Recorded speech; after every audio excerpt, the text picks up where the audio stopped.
Hello, everybody. Welcome. This is Anna Sabramowitz. It's so great to have you here. In this particular episode, what we're going to talk about is the underlying mechanics of Broken Coworker, the patterns underneath that will help you create a more engaging experience without overwhelming yourself with the minutia of complexity and development. So I hope that sounds awesome. Let's get right into it. Now, before I begin, one of the things I really wanted to focus on in this particular video and this episode, if you're listening on a podcast, is the consistency of design and also the consistency of that pattern.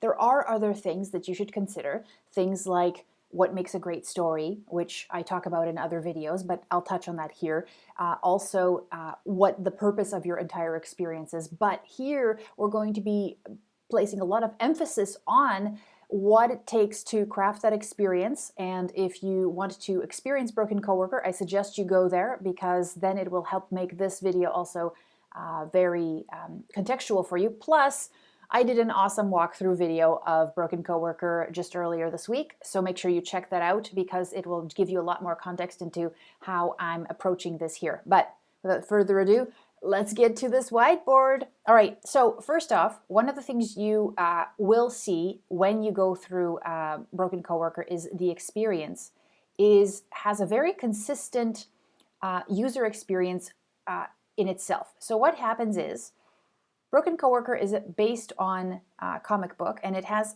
basically these panels. That's what we were trying to model as a comic book. So you have these panels where action happens, and back and forth. These are basically what we call the minor beats. And then what happens is after the situation unfolds, you are told that you have to make a decision on how to resolve it. And then you have these three options. And then what happens is you take each of the options and you drag it over here into this space. And then what happens is you then get to experience the consequence. Now, what is pretty interesting is that when I show this activity to people, they're like, okay, that's pretty cool. And I'm like, okay, now do that 6 more times and you've got Broken Coworker. And they're like, what? Yeah. What we're trying to do here is not reinvent the wheel with every single time we bring up a new situation and we ask the end user, the player, to make a decision. What we want them to do is to get so ingrained almost in the way this particular experience works and unfolds that they no longer have to think about how to interact with it to make those decisions. And this is key. Because if you kept on swapping around how you're displaying this, how I do this, if maybe you put it on the other side, or you give people, 15 options the next time, and this time it's only one, what happens is it's very subtle. But what happens is people actually now all of a sudden are taken out of the experience because their brain has to process how they're going to make this work with their mouse. And that's not good. That means that you're creating, adding an extra variable that's actually unnecessary, because in a very good interactive experience, an interactive story specifically, what happens is it's the message is the most important thing. Contextual situations are the most important thing, and therefore the best interactive experiences have a consistent layout and a consistent experience, because it's not about the design. The design is actually, if it's done well, completely disappears during that experience. What happens is you get lost in that story, and that's what's key. That's what's important. So let's look at what it actually takes when you're looking at something like Broken Coworker. What does that actually look like? So I just showed you that experience, and let's say we've got scenario 1 here, and basically it's a bunch of panels, that minor beats that take you to a decision. Make a decision, and then you see the consequence. Now, what happens is you get, based on each of those decisions, you see a different consequence. And then what happens is, so let's say each of these is a consequence that everybody sees, and then you get to go to the scenario 2. Now, this is what's kind of funny, is a lot of people think that if you have all these consequences, then you must take people off on 3 different branches. But that's not true. And if you think about it, the reason people do this is because I dare say they're a little bit lazy with creating constraints, because it's easy to go off in different directions because there's no constraints in software. But in order to create a beautiful, engaging, immersive experience, you have to place constraints on yourself. So basically what you're doing is you're not doing this. You're not actually creating all these branches. What you're doing, especially if you want to craft a model like Broken Coworker, is what you're going to be doing is you're going to be creating pieces that, am I doing this right? Yeah, there we go. What you're going to be creating is a linear experience that feels like a branching experience.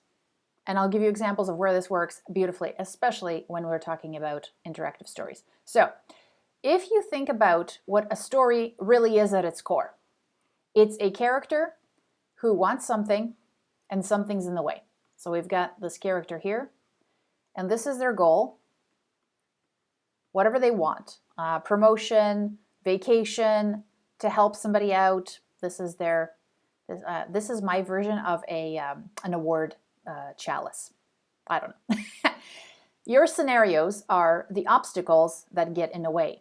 Now, if you want this experience to be something that people continue and actually complete and also get a lot of value out of, what you're going to do is you're going to create these scenarios in a consistent way so that this person gets lost in that story, gets lost in making those decisions, gets lost in the feedback that they're getting throughout, and achieves that goal. And in Broken Coworker, that's exactly what we do. When you're crafting that decision sequence, what happens is every single one of those consequences no, not a word. What's that word? Everything basically gets back into the next scenario. Everything continues on. And some people might say, oh, well, Anna, that's not realistic because each of these options would take me off in a different universe. Maybe, but think about it.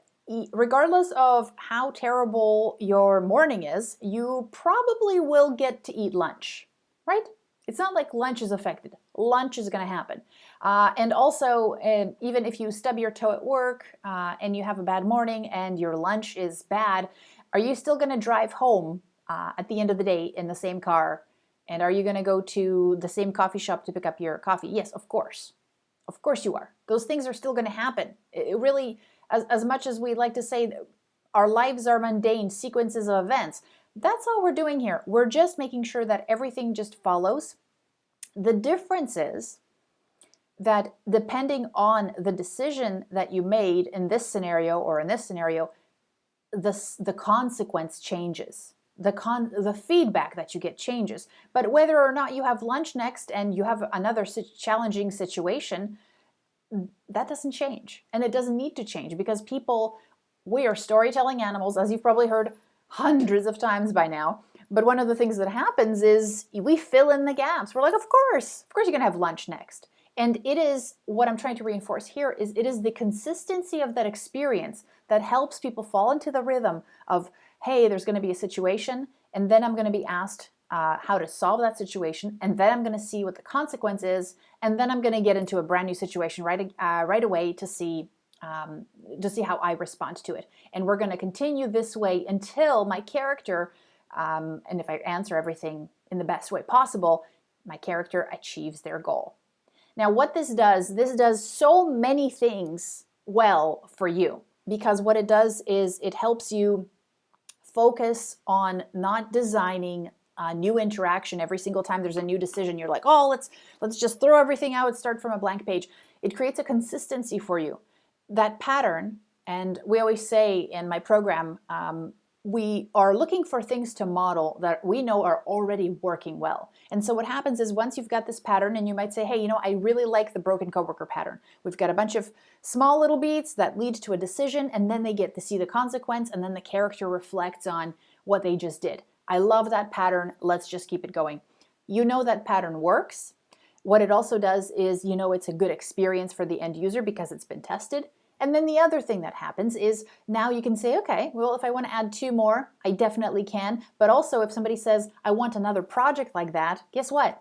You've already got a pattern for it. It's almost like you've got a product that you can now deliver to people, saying, if you want an interactive experience that does this, it allows you to say, I can deliver on that. And then the other piece, which is, I think, for me, was personally one of the things that I enjoy the most, is once you've got this pattern solidified and you realize that that's not going to change, and also that it is proven to work, you can focus on the things that you enjoy the most. Like for me, what I enjoy the most is talking to people, asking them questions that helps me discover the story, and then crafting all of the things that they're thinking about that are very important, crafting that into situations. And a lot of the people that are in our program also enjoy that. They enjoy talking to people and getting their deep smarts out of their heads and their experiences out of their heads, and actually working on making sure that the decisions that they're crafting within this framework are super contextual and mean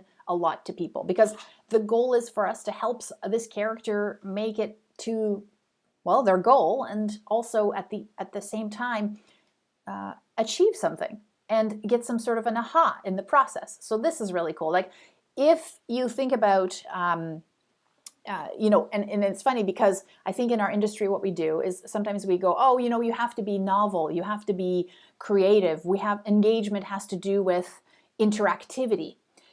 Now, yes, but I want you to consider it from a completely different angle.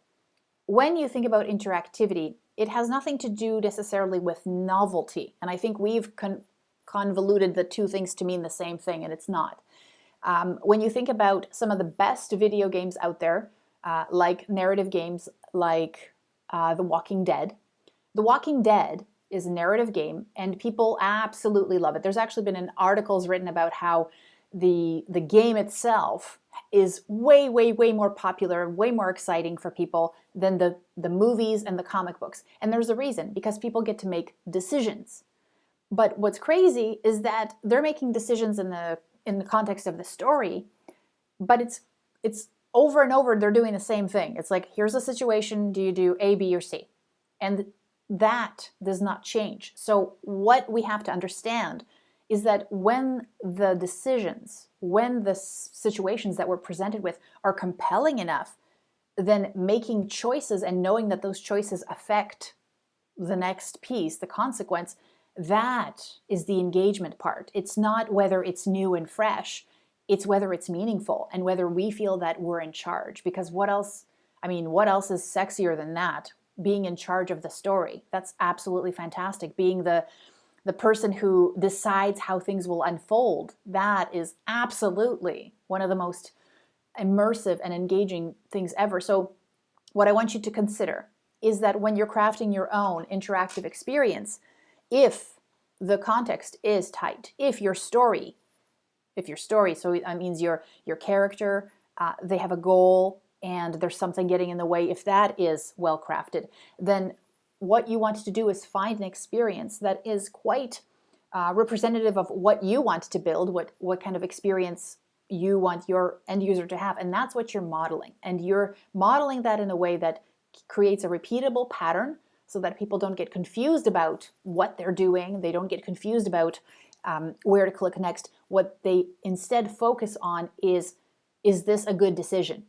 They are not worried about what the buttons look like. They're worried about, is this a good decision? Because that's what we're teaching people to do. We're teaching people to make decisions, not how to click buttons and uncover and discover tabs and flip cards, right? That's not the point of the things that we're doing. We're helping them make better decisions.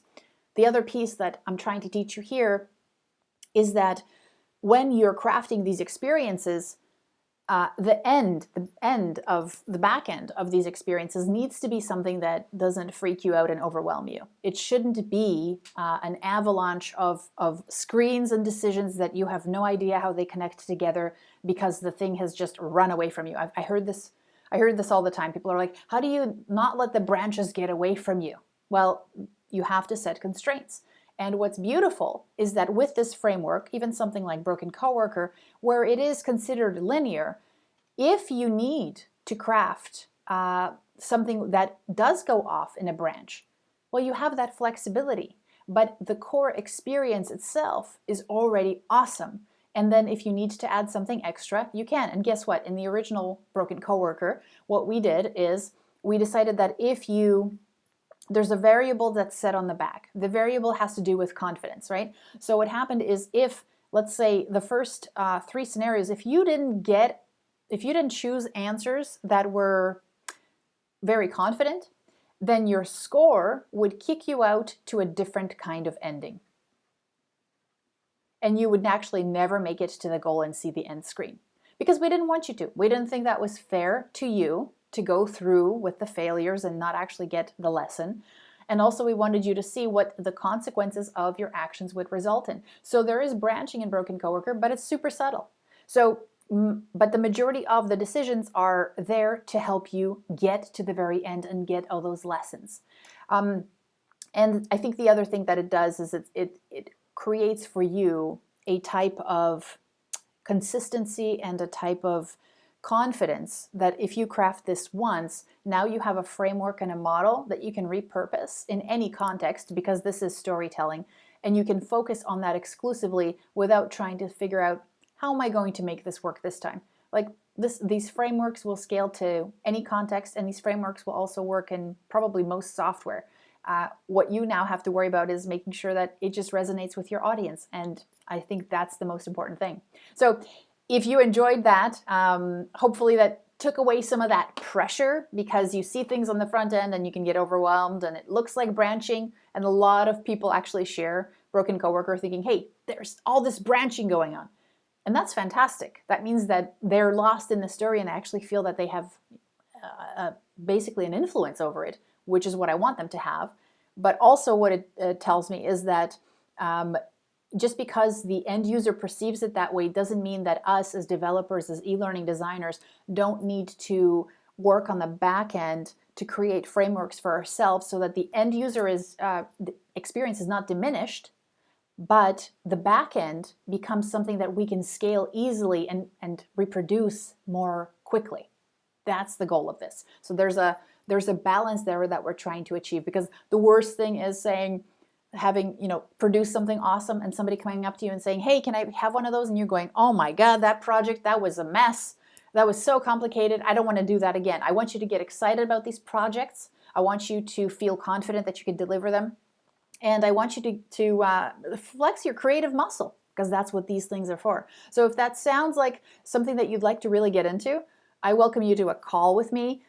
Basically what I'll do, and I'll put the link underneath the video or in the podcast, during those calls, we really talk about what is the creative vision for you. What would you like to do? Where do you want to flex your own creative muscle? Now, listen, I've heard of horror stories where people will be like, listen, I did this creative thing and it wasn't launched. It never went live.